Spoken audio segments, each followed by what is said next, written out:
অনেকে মনে করেন যে সৌন্দর্য বিকাশে স্কিনের যে কোনো ট্রিটমেন্ট অনেক ব্যয়বহুল। তো ব্যয়বহুল এটা কিছুটা সত্য।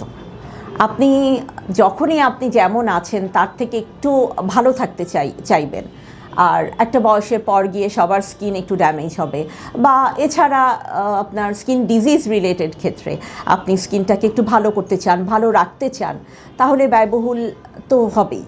কারণ আপনি যদি ভালো প্রোডাক্ট ইউজ করতে চান, ডেফিনেটলি এগুলোর দাম বেশি হবে। এখানে ডাক্তারদের যে খুব বেশি কিছু করার আছে তা নয়, কিন্তু আপনি ভালো থাকতে চাইলে, ভালো জিনিস ব্যবহার করতে চাইলে একটু ব্যয়বহুল হবে।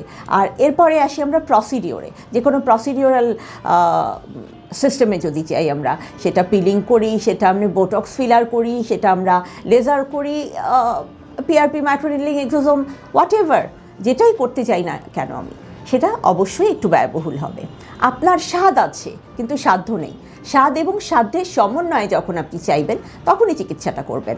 এটা আপনাকে কেউ বাধ্য করবে না। যেমন তেমন আপনি অল্পর মধ্যে বা কিছু যেটুকু না করলেই না, সেটুকু করলেও ভালো থাকবেন।